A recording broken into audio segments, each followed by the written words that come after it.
Assalamualaikum semua. Hai. Okay, kita kembali lagi dalam channel saya Horror Bro. Okay, so seperti biasa, okay, yang macam yang episod lepas saya ceritakan pasal saya tak tahu laki bini mana yang gaduh dekat dalam saya punya rumah tu kan. Okay, sebab yang itu semua benda-benda yang gaib kat dalam rumah tu. Okay, yang untuk minggu ni saya nak cerita something yang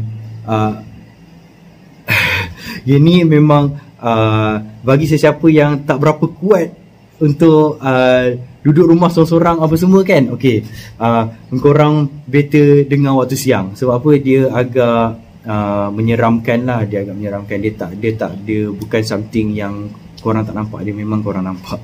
Okay, yang mana, okay, kejadian tu jadinya waktu tu sama juga. Saya sorang-sorang kat rumah.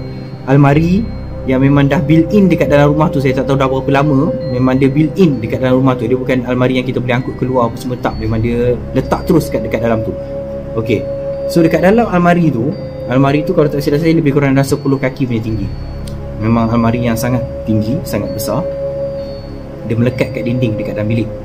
Okay, dekat bahagian kita sangkut baju tu, ada something dekat dalam tu.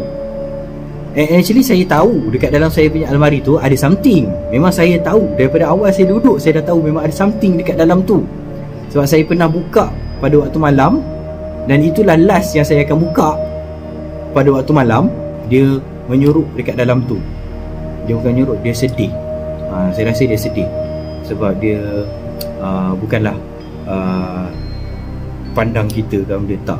Okay, dia pada mula yang saya dapat tahu benda tu ada dekat dalam saya punya almari disebabkan saya buka almari tu waktu malam nak ambil baju. Okay, waktu tu sebab saya tak, biasanya malam saya dah tidur. Jadi waktu tu tiba-tiba tak tahu kenapa malam tu rasa macam baju tu tak selesa saya pakai. Baju tu rasa macam miam. Jadi saya nak tukar baju, saya buka almari tu. Okay, korang bayangkan, korang buka almari, just bayangkan korang buka almari yang dua pintu tu, korang buka almari, korang pilih baju, selak.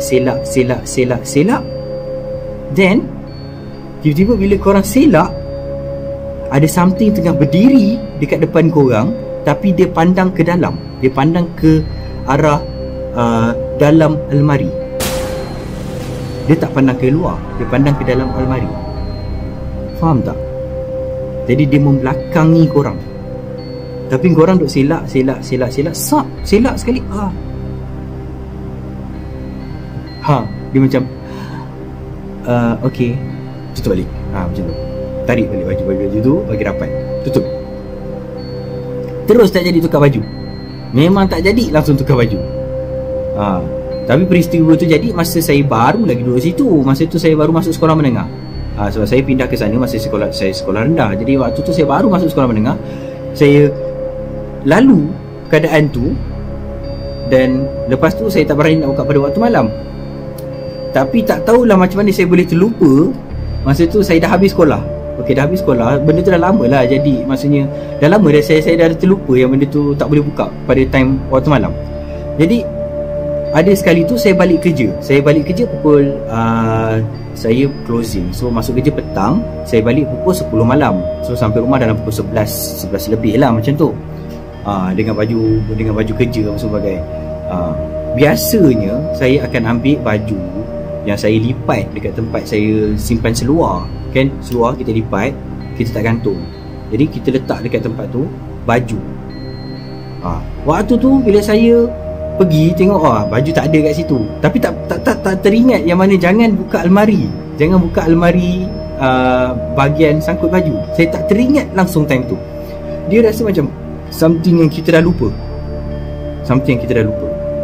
Jadi apa yang jadi malam tu, saya buka almari. Macam biasa saya buka almari, okay? Saya pilih baju. Pilih. Dapat. Saya dah dapat baju ni. Saya angkat je hanger tu, dengan baju sekali keluar, dia ada dekat situ. Dan yang jadi masalahnya, itu first time saya dengar dia nangis. Dia nangis, bunyi dia bukan menyedihkan. Dia tak menyedihkan, seriously. Dia punya bunyi dia macam, dia something yang menyeramkan, bukan menyedihkan. Sebab dia bukan macam orang menangis. Dia menangis, dia panjang bunyi dia. Bunyi dia panjang, dia memanjang bunyi dia. Dia bunyi dia lebih kurang macam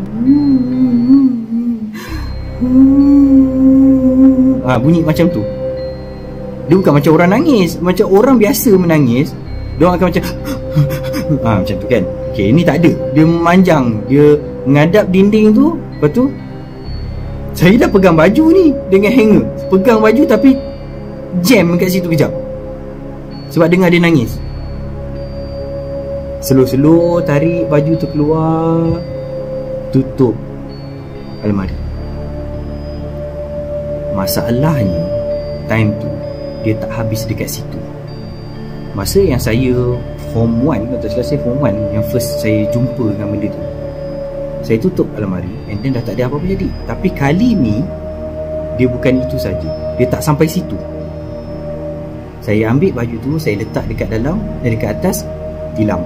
Saya letak kat atas tilam, saya ambil seluar, saya letak atas tilam. Saya buka baju, saya buka seluar, saya ambil tuala, saya nak pergi mandi. Okey. Bila saya pergi mandi, okay, saya seorang kat rumah okey, kena ingat saya seorang-seorang kat rumah, tak ada orang lain kat rumah. Yang lain semua kat rumah. So, saya pergi mandi kat dalam bilik air. Malam. Waktu tu bukan malam lah, dah pagi. So, dah lebih daripada pukul 1. So, saya tak mandi tengah malam. So, bila mandi tengah malam, kita berkemungkinan besar untuk dapat penyakit kan. So, jangan mandi tengah malam. Kita mandi memang selepas pukul 1. Macam orang yang nak buat solat tahajud, orang yang nak buat solat duha ke kan, memang diorang akan mandi selepas pukul 1 pagi. So, waktu tu lebih kurang waktu macam tu. Jadi, saya dapatkan tuala, saya pergi toilet. Saya pergi toilet, saya mandi dekat bilik air. Apa yang jadi waktu tu adalah something yang menyebabkan saya lari keluar daripada bilik air tanpa pakai apa-apa. Itu jadi nasib baik tak ada orang dalam rumah. Serius. Sebab apa? Dia jadi macam ni tau. Okay, saya mandi guna cebok kan. Okay, mandi and then saya ambil shampoo. Kita shampoo rambut. Okay, kita shampoo rambut. Lepas tu ada sabun atau shampoo yang turun masuk kat mata. Pedih kan? Pedih, dia tertutup mata. Mata dah tertutup. Cari air. Cari air. Yang lepas tu something yang tak berapa seronok. Sebab apa? Bila dalam bilik air saya ada satu cermin yang besar. Cermin yang kita guna, yang dekat tempat berus gigi, dekat dengan bahagian sinki tu kan, ada satu cermin besar. Okay, so saya ambil air, saya siram, cuci muka, tapi mata still pedih. Jadi bila tengah cuci muka, cuci, buka je, pandang dekat cermin, ada something berdiri dekat belakang saya. Tapi disebabkan mata tengah pedih, jadi benda tu tak jelas. Tapi memang ada something berdiri dekat belakang saya. Dia berdiri dekat belakang. Kita tengah pedih-pedih mata, buka sikit-sikit, tapi nampak dia. Tutup mata balik, duk cari air. Cari gayung, cari air. Terus siram, cuci, buka balik mata, pandang balik dekat cermin, pandang macam. Lepas tu pusing belakang tengok. Dalam hati berfikir, apa yang aku nampak tadi tu? Betul ke benda yang aku nampak tu, ataupun just disebabkan mata aku sabun masuk? Tak apalah. Okey, itu tak apa. Okey lagi waktu tu. Walaupun dah takut, tapi okey lagi. Still lagi boleh mandi. Jadi mandi, sabun. Lepas je saya sabun, saya ambil gayung, mandi, air turun, tutup mata. Betul. Okey, kita akan tutup mata. Buka mata, dia dah ada dekat sebelah. Saya waktu tu baling gayung, terus lari keluar daripada bilik air, duduk dekat ruang tamu dengan tak pakai apa-apa. Pergi dekat ruang tamu dengan tak pakai apa-apa. Waktu tu dia punya takut, astagfirullahaladzim. Memang, ya Allah, kalau korang lalu, memang tak boleh nak sebut macam ni dia punya takut tu. Sebab benda tu mula-mula ada kat belakang, tapi kita masih lagi belum dapat pastikan benda tu sebenarnya. Bila dia berdiri dekat sebelah, saya lari. Walaupun yang berdiri dekat sebelah tu, dia, kita panggil macam mana, dia transparent. Dia transparent. Dia bukan satu susuk manusia pak macam tu. Tak, dia transparent. Tu transparent, maksudnya kita boleh nampak menembusi dia, tapi kita boleh nampak bentuk dia. Dia hanya transparent.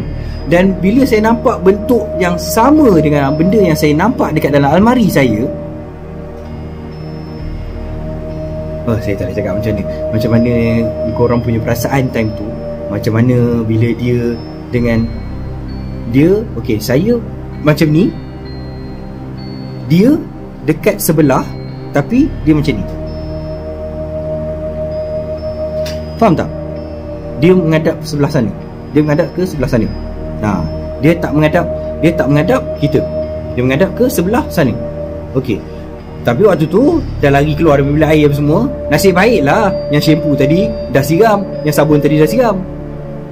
Slow jalan slow nak pergi balik ke bilik air, disebabkan tuala ada dalam bilik air. Duduk, pergi tengok, intai sikit,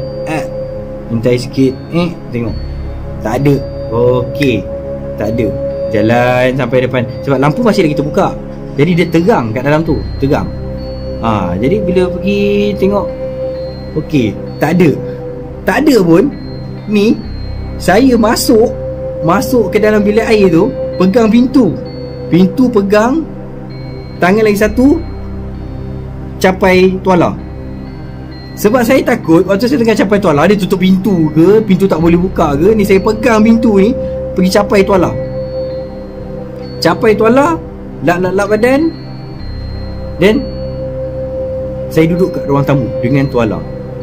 Sebab saya tak berani nak masuk bilik, sebab saya tahu asalnya dia ada dekat dalam almari saya. Dia memang ada duduk dekat dalam almari tu.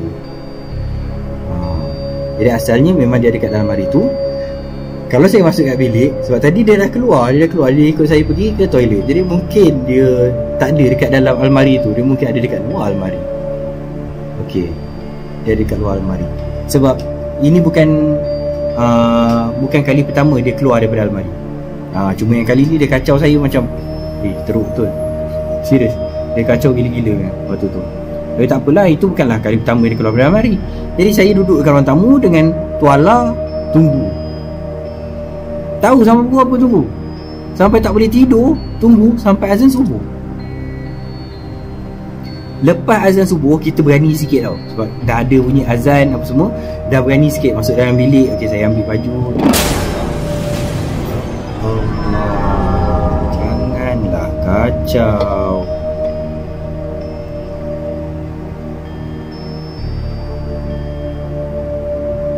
Okey, kita dah ambil baju, tukar-tukar apa semua bagai. Lepas tu saya tak boleh nak tidur sebab saya masuk kerja pukul 10 pagi. Waktu tu dah subuh pukul 6. Jadi saya just tukar baju semua, duduk balik kat ruang tamu, tunggu sampai time saya nak pergi kerja balik. Tak tidurlah hari tu disebabkan dia.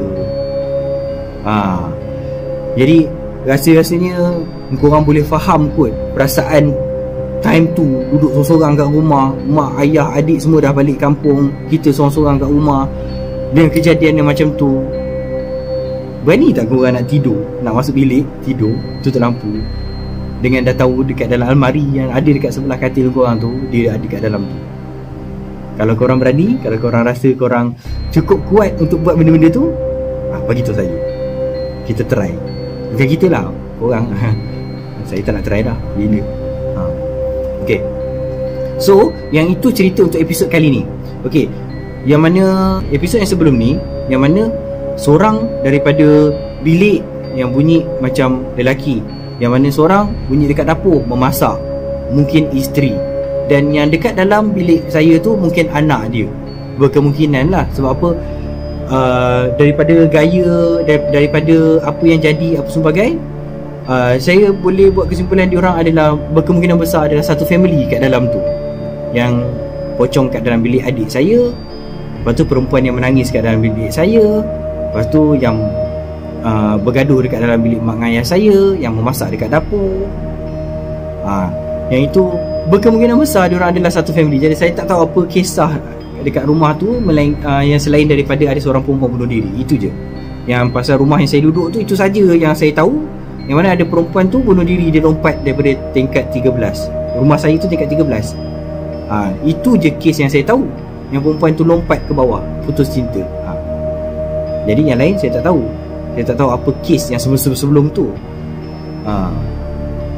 Jadi korang jangan lupa ajak member, ajak saudara mara, ajak kawan-kawan, tak kira lah sesiapa yang mana nak dengar cerita-cerita seram yang mana saya lalu sendiri, yang mana korang boleh dengar pengalaman-pengalaman saya daripada kecil sampai ke besar, ataupun korang ada pengalaman yang untuk korang kongsi, atau untuk korang nak ceritakan, atau nak saya ceritakan, tolong email pada saya. Ada dekat description. Saya punya email ada dekat description. So korang just ambil email tu and send apa yang korang nak dekat situ. Any suggestion, any news story, or apa benda yang korang rasa nak berkongsi dengan saya. Okay, so sekian saja yang untuk episod kali ni. Okay, stay tune, subscribe, mintalah kawan-kawan korang subscribe semua. Ingat sebab apa? Subscriber saya mencapai 1k, saya akan bagi giveaway. Walaupun benda tu adalah surprise, saya tak akan bagi tahu lah benda apa, tapi ia adalah something yang surprise. Okay, saya akan pilih salah seorang daripada orang yang komen saya punya video. Daripada ramai-ramai yang komen tu, okay, saya akan pilih salah seorang untuk dapat giveaway daripada saya. Yang itu untuk first 1k, yang mana subscriber saya mencapai saya punya matlamat. Okay, so Assalamualaikum, bye. Jumpa lagi episod akan datang. Bye.